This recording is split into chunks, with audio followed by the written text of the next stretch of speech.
నమస్కారం రజిత గారు. నమస్తే. చాలా మంది ఇవాళ అంటే జనరేషన్తో సంబంధం లేదు, దానికి అనాదిగా వస్తున్నటువంటిది. ఇప్పుడున్న దానికి ఏంటంటే విచ్చలవిడితనం అయిపోయింది, ఇండివిజువాలిటీ అయిపోయింది, రకరకాల కారణాలు అయితే మనకు కనిపిస్తూ ఉంటాయి. మెయిన్ టాపిక్ అక్రమ సంబంధం అనేటువంటి దాని మీద ఎక్కువగా మాట్లాడుకుంటూ ఉంటారు.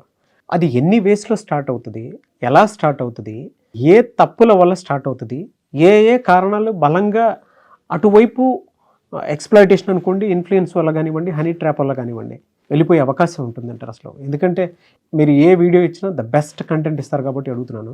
సో ఎందుకు అట్లా తయారైపోతారు? ఎఫ్ఐఆర్స్ పెట్టుకోవడానికి ప్రధాన కారణాలు ఏమై ఉంటాయి? ఈ ఎఫ్ఐఆర్స్ ఇది ఎందుకు వస్తుంది అనే రీజన్స్ ప్రతి మనిషికి ఒక డిఫరెంట్ రీజన్స్ ఉంటాయి. ఫస్ట్ మనం దాంట్లోకి వెళ్ళే ముందు మన హ్యూమన్ బ్రెయిన్ ఆర్కిటెక్చర్ బేసికల్గా 3 టైప్స్ ఉంటుందంట. 3 వేల్లో డివైడ్ అయి ఉంటుంది. లవ్ని ఎలా కోరుకుంటుంది. ఒకటి వచ్చేసి సెక్స్ డ్రైవ్, ఇంకొకటి వచ్చేసి రొమాంటిక్ లవ్, ఇంకొకటి ఏంటంటే పార్ట్నర్ అటాచ్మెంట్. ఈ 3 తరహాలో ఇట్ వాంట్ సాటిస్ఫై 3 రకాలుగా. సో దీనిలో ఈ 3 నుంచి ఎందుకు ఆ వైపుకు దిశగా వెళ్తారు అనే కొందు బేసికల్గా ఫేమస్ సైకాలజిస్టులు వై దిస్ ఇలిసిట్ రిలేషన్స్ ఎందుకు వస్తున్నాయి, ఎఫ్ఐఆర్స్ ఎందుకు వస్తున్నాయి అని అనుకున్నప్పుడు ఏం జరిగిందంటే బేసికల్గా ఒక్కొక్కళ్ళది ఒక్కొక్క అవగాహన. ఇప్పుడు ఒకరికి ఎందుకు వెళ్తారు అని అడిగితే చాలా మందిని కనుక పరిశోధించినట్టయితే ఏంటి అంటే, ఫర్ ఎగ్జాంపుల్ ఒక మంచి ఏజ్ అంటే పెళ్ళయ్యాక ఒక 5 ఏళ్లకో 10 ఏళ్లకో 15 ఏళ్లకో ఒకరు వచ్చి ఎంత అందంగా ఉన్నారు, లేకపోతే యూఆర్ లుకింగ్ హ్యాండ్సమ్ అని ఒక అమ్మాయిని అందంగా ఉన్నావు అనగానే వావ్ ఇంకా స్టిల్ నేను డిమాండ్లో ఉన్నానా, స్టిల్ నన్ను అడ్మైర్ చేస్తున్నారా, వీక్ మైండ్ ఉంటే పడిపోతారు. ఫసక్ మీరు అన్నట్టు అది అలా ఒకళ్ళు రీచెక్ అంటే వాళ్ళు reassurance still I'm eligible, still I can అనే ఒకటి వాళ్ళల్లో ఒక ఉత్సాహం ఎక్సైట్మెంట్ కలిగి అది ఒక దిశగా తీసుకెళ్ళడం. రెండోది ఏంటంటే కసి, కోపం, బాధ, ఫెయిల్యూర్, లేదు అని అంటే స్ట్రెస్, ఇలాంటివన్నీ ఉండడం జరుగుతుంది. మూడేది ఏంటంటే బోర్ కొడుతుంది, టైంపాస్, ఎవరో ఒక ఫ్లర్టింగ్ నుంచి వెళ్ళడం జరుగుతుంది. సో ఈ కారణాల వల్ల ఉన్న అన్నిటినీ చూస్తే ఒక ఎఫ్ఐఆర్స్ని అది మంచిదా కాదా అనేది మనం ఎండలో డిస్కస్ చేసుకుంటే పరిణామాలు డిస్కస్ చేసుకుందాము. బట్ క్విక్గా నేను ఐ వాంట్ టు సూత్రం లైట్ అంటే కొంతమంది చాలా బాగా చెప్తారు వాటి గురించి కూడా. సో దాన్ని ఎలా మాట్లాడదంటే దీంట్లో ఫస్ట్ వచ్చేసి మోస్ట్లీ లస్ట్ ఎఫ్ఐఆర్స్ అంటారు. లస్ట్ ఎఫ్ఐఆర్స్ అంటే ఏంటి అంటే మేజర్గా ఐడియా ఏంటంటే just to go for a sex, అంటే వీళ్ళని వాడుకోవడం వదిలేయటం అనే ఉద్దేశంతో తప్పించి పెద్ద సీరియస్గా ఈ రిలేషన్ని కంటిన్యూ చేద్దాము, ఎవరెవరి పార్ట్నర్ని వదిలేద్దాం అనే ఐడియా ఇద్దరికీ ఉండదు. Just for a physical satisfaction కోసం ఎంటర్ అవుతారు. కానీ దానికి మాస్క్ ఏమని ఉంటుంది అని అంటే ఎమోషనల్గా అరే ఇష్టపడ్డాము, లేకపోతే నువ్వంటే ఇష్టం, నువ్వు లేని ఉండలేకపోతున్నావు, ఎంత బాగున్నావు తెలుసా, నీ కళ్ళు అలా ఉన్నాయి, నువ్వు ఇలా ఉన్నావు, నువ్వు ఈ డ్రెస్లో బాగున్నావు, ఇలా ఒకరికొకరు. లేకపోతే అమ్మాయి అయితే నువ్వు చాలా బాగా చూసుకుంటున్నావు, నన్ను కేర్ చూపిస్తున్నావు, ఇలా నాకు ఎవ్వరూ చెప్పలేదు, అలా ఒక మాస్క్ వేసుకొని ఎంటర్ అవుతారు. ఎంటర్ అయిన తర్వాత ఎవరో ఒకళ్ళది లీడ్ ఉంటుంది ఓన్లీ ఫర్ సెక్స్ అన్నట్టు. అప్పుడు ఆ సాటిస్ఫాక్టరీ లెవెల్స్, ఆ ఎగ్జైట్మెంట్ ఖతం అయిపోయిన తర్వాత రాత్ గై బాత్ గై. So there ends and it searches for the new మళ్ళా. సో దీన్ని ఏమంటారు లస్ట్ ఎఫ్ఐఆర్స్ అంటారు. సెకండ్ వెరైటీ వచ్చేసి ఎమోషనల్ ఎఫ్ఐఆర్స్. ఈ ఎమోషనల్ ఎఫ్ఐఆర్స్ అనేది ఎట్లా ఉంటుంది, కొన్నిసార్లు ఫిజికల్ రిలేషన్ ఉండొచ్చు, కొన్నిసార్లు ఫిజికల్ రిలేషన్ ఉండదు. కానీ ఎంత కనెక్ట్, ఎంత ఇన్వాల్వ్ అవుతారంటే అసలు ఆ ఫోన్ పక్కకి వెళ్తే ఊపిరి ఆగిపోయిద్దేమో, messages, continuous chats, continuous flirting. వాళ్ళకి ఫిజికల్ రిలేషన్ ఉండొచ్చు, కొంతమందికి ఉండకపోవచ్చు, కానీ ఎంత ఇన్వాల్వ్ అవుతారంటే ఒకళ్ళ నుంచి ఒకళ్ళకు దూరం ఉండలేరు. ఆ దూరం ఉండలేనప్పుడు, వీళ్ళిద్దరికీ దూరం ఉండలేనప్పుడు వీళ్ళ ఒరిజినల్ పార్ట్నర్స్తో దగ్గరగా ఉండలేరు. సో ఎప్పుడైతే ఈ ఒరిజినల్ పార్ట్నర్స్తో వీళ్ళు మనస్ఫూర్తిగా ఉండలేరు, ఎందుకంటే ఆ తెలియకుండా వాళ్ళు దే విల్ గో అంటే చాలా డీప్గా కనెక్ట్ అవుతారు ఎమోషనల్గా. అది స్లోగా ఫిజికల్ రిలేషన్కి దారితీసిన చాలా కేసెసే ఉంటాయి బేసికల్గా.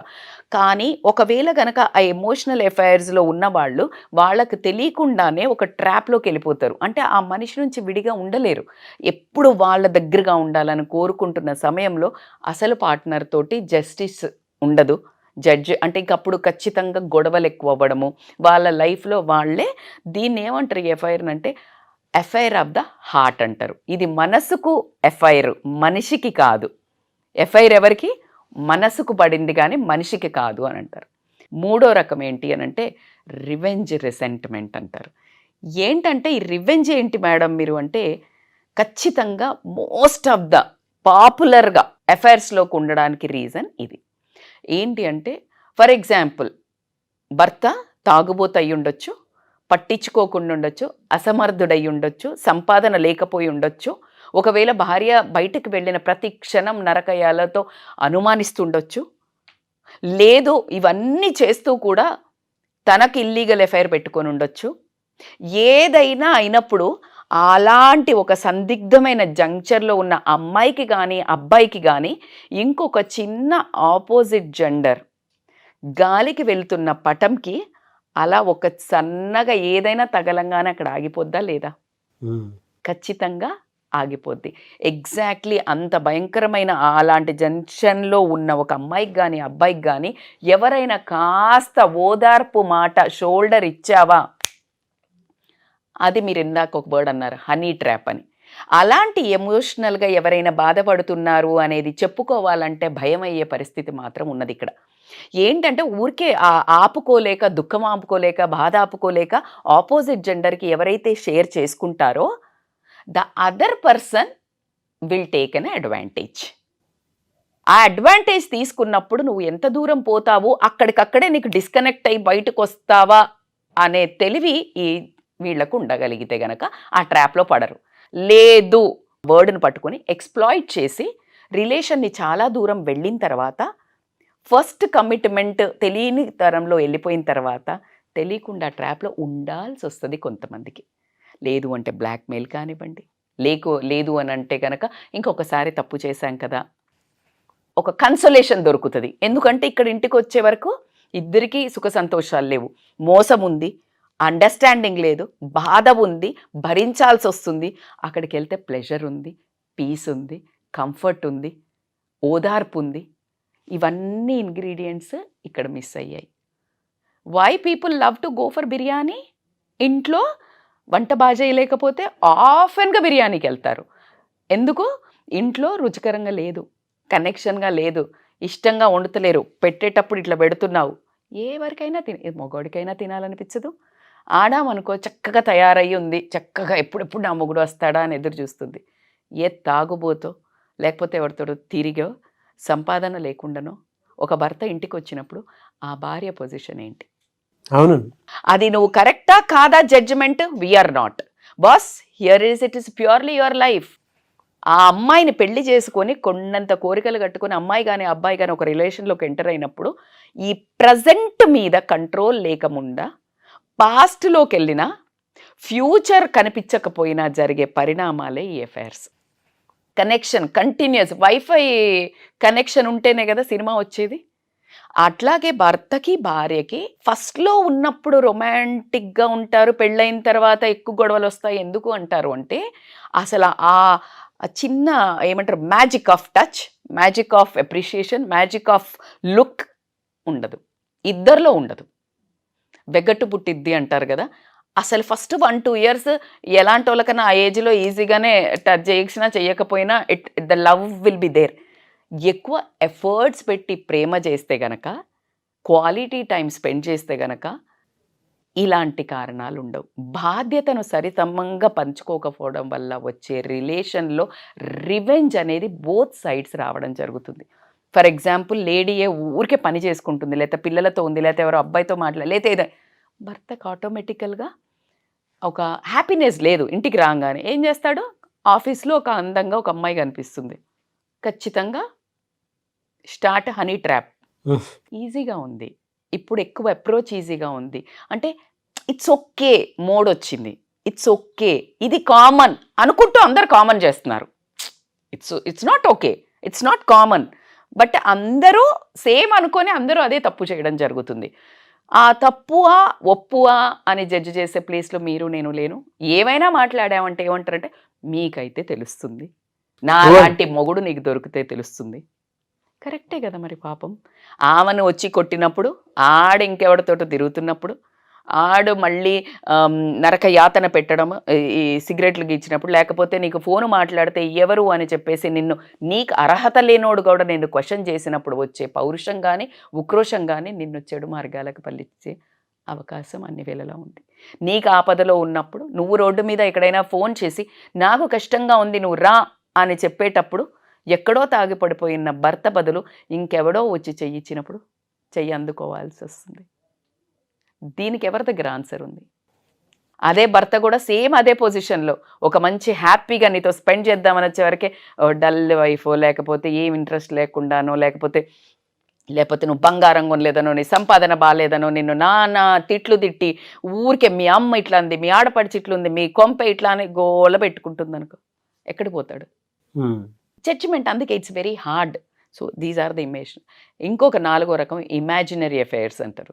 ఇదేంటి అని అంటే బేసికల్గా ఇది చాలా వరకు జరుగుతుంది. మీకు ఒక మూవీ చెప్తాను, అది మొన్న రీసెంట్గా వచ్చింది, నిత్యా మీనన్ ధనుష్ మూవీ.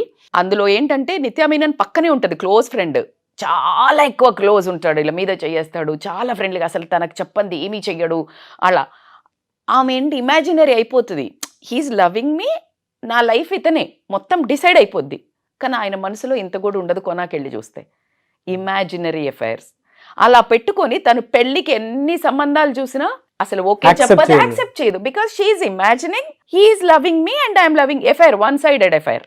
అలా పెట్టుకుని మానసికంగా ఇది మోస్ట్లీ అదే నాకు పేరు గుర్తుకు లేదు, but I can connect to this imaginary అనగా లవ్స్ ఎ లాట్. ఇంకొక మూవీలో సమంత కూడా నాగ చైతన్యాన్ని తర్వాత తను వదిలేసిన తర్వాత మళ్ళా అమ్మాయే పెళ్లి మజిలీ సేమ్ అది కూడా అంతే. సో ఇలా కొన్ని అట్లా అంటే రియల్ లైఫ్లో కూడా వాళ్ళ ఆఫీస్లో ఊరికి అక్కడ కూర్చుంటారు కాబట్టి సరదాగా ఫ్లోట్ చేస్తుంటారు ఆఫీస్లో కోవర్కర్స్. అదే రియల్ అనుకొని నిజం అనుకొని ఫీల్ అయిపోయి వీళ్ళు కమిట్ అయిపోతారు. కానీ అక్కడ మాత్రం జస్ట్ ఊరికే అసలు మాట్లాడతారు, అలా సరదాగా మాట్లాడే వాళ్ళు ఉంటారు కొంతమంది, అమ్మాయిలు కానీ అబ్బాయిలు కానీ. సో ఇలా జరిగేదాన్ని ఇమాజినరీ అఫైర్స్ అంటారు. ద మోస్ట్ క్రిటికల్ అఫైర్ ఏంటి అంటే బాడీ అండ్ సోల్ అఫైర్స్ అంటారు. ఇది చాలా తక్కువ క్వాంటిటీలో జరుగుతుంది, చాలా వెరీ రేర్. వీళ్ళకి ఎమోషనల్ అంటే సోల్, బాడీ కనెక్షన్ ఉంటుంది, సోల్ కనెక్షన్ ఉంటుంది, హార్ట్ టు హార్ట్. ఇక వీళ్ళది ఏంటంటే చాలా క్రిటికల్ ఏంటంటే ఒక సైడ్ ఎంటర్ అయ్యే వరకే, ఇక ఆ తర్వాత ఉచ్చులో నుంచి రావడం ఇద్దరి వల్ల కానీ ఎంతగానం అలవాటు అయిపోతారంటే మనస్సులు అంటే పర్సన్స్ దూరం ఉన్నా కానీ మనసులు మాత్రం ఒకరినొకరు ప్రతి క్షణం కోరుకోవడం జరుగుతుంది. అలా కోరుకున్నప్పుడు వీళ్ళు ఇంట్లో ప్రవర్తించే పద్ధతి వేరే వాళ్ళని కనీసం దగ్గరికి కూడా రానివ్వకుండా అటువైపు రిలేషన్స్ని పూర్తి తరహాలుగా డ్యామేజ్ చేసుకుంటూ పూర్తి తరహాగా ఇది ఎట్లా అంటే దీన్ని అసలు బాడీ అండ్ సోల్ కూడా కాదు, దీన్ని ఫిజికల్గా ఎమోషనల్ రిలేషన్ అఫైర్ కూడా కాదు, దీన్ని ఏమంటారంటే స్పిరిచువల్ అఫైర్ అంటారు. అసలు వాళ్ళకి ఏమీ కనిపించదు, ఏమీ వినిపించదు, దే విల్ గెట్ ఎంటాంగిల్డ్. అంటే పూర్తి బాధ్యతలు ఒకళ్ళదొకళ్ళు తీసుకోవడం, ప్రతి చిన్న విషయం ఇంట్లో ఏం జరిగినా లేకపోతే వాళ్ళ జీవితంలో ఏం జరిగినా వాళ్ళ పిల్లలకి ఏం జరిగినా ప్రతి ఒక్కటి షేర్ చేసుకోవడం విపరీతంగా. అంటే ఇంకా వాళ్ళకి ఏమీ కనిపించదు, ఏమీ వినిపించదు. అది స్పిరిచువల్ రిలేషన్ కింద వెళ్ళి వీళ్ళు ఆటోమేటిక్ ఈ రిలేషన్లో పడ్డ వాళ్ళు మోస్ట్లీ డైవర్స్ డెవోటీస్ కిందకి మారిపోయినట్టు. అంటే ఒకరికొకరు పోయి కంప్లీట్ దేనికంటే అంతే, ఇంకా సరెండర్ అండి, లైఫ్ సరెండర్. అసలు వీడికి సోయి ఉండదు, ఏముండదు. Psychological and physical dependent, psychologically and physical as you said. ఈ రిలేషన్ ఏమవుతుందంటే ఒకవేళ వీళ్ళు విడిపోవాల్సి వస్తే భయంకరమైన డ్రామా ఫేస్ చేస్తారు. They both will go into the depression. And ఆ పెయిన్ మనం బోల్డ్ అన్ని సినిమాల్లో చూసాం, like F U S mean Prema Entha Madhuram. It's not a joke. You don't have a control. బేసికల్గా లవ్ అంటే మనం హార్ట్కి అనుకుంటాం కదా, మైండ్ ఒప్పుకోదు. అలా ఎలా వెళ్ళిపోతారు, అలా ఎలా వదిలేస్తారు? Love is not regarding the heart, love is towards the brain. So కాబట్టికి దీంట్లో ఇలాంటి ఈ ఎఫ్ఐఆర్లో పడ్డ వాళ్ళు మాత్రం మోస్ట్లీ మ్యారేజెస్ విడిపోవడం అంటే డివోర్స్ అన్న అవ్వచ్చు, లేకపోతే రీమ్యారేజెస్. అంటే ఇంకా తట్టుకోలేక ఇప్పుడు ఉన్న పార్ట్నర్కి ఏమనిపిస్తుంది, వేస్ట్ అది బెస్ట్. అలా వదిలేసి అందుకే చాలా మంది ఈ మధ్య మన కౌన్సిలర్స్లో లాంగ్వేజ్లో కూడా చాలా క్లియర్గా చెప్తున్నారు. నేను కపుల్ ఆఫ్ వీడియోస్ రీసెంట్గా చూస్తే అంటే పెద్ద పెద్ద కౌన్సిలర్స్ కూడా ఓకే ఒకరితో ఉండి ఇంకొకరితో ఉండేదానికంటే మీకు నచ్చకపోతే విడిపోయి రీమ్యారేజ్ చేసుకోండి అనేది వచ్చిన ఒక కంక్లూజన్ ఆఫ్ ద హిస్టరీ. అంతే కదా, రోజు చచ్చి బతుకుతూ నీకు ఇష్టం లేని వాళ్ళతో ఉంటూ ఆ మనిషిని కూడా ఆపోజిట్ మనిషిని కూడా నరకయాతన పెట్టి రోజు అలా కంటే రీమ్యారేజెస్ ఎక్కువ సొల్యూషన్ అన్నట్టు జరగడం జరుగుతుంది అనేది చెప్పడం. సో ఫైనల్గా this is a big topic. ఎందుకు అంటే ప్రజెంట్ ఉన్న దాంట్లో మీరు అన్నట్టు రోజువారీగా ఎక్కువసేపు టైం స్పెండ్ చేయడం అవుతుంది ఇంట్లో కంటే బయట. సో కాబట్టికి ఎన్నో ఆపర్చునిటీస్, ఎన్నో బాధలు, కష్టాలు, స్ట్రెస్ అన్నిటిని డైవర్ట్ చేయడం జరుగుతుంది. కాబట్టి మీరు అడిగినందుకు ఎఫ్ఐఆర్స్ అనేది ఎలా పుడతాయి అన్నదానికి ఇన్ని రకాల ఎఫ్ఐఆర్స్ ఉంటాయా అని మాత్రం అర్థం చేసుకుంటారు. సో మీళ్ళ రిలేషన్ ఏ ఎఫ్ఐఆర్ అనేది తెలుసుకోవాలి.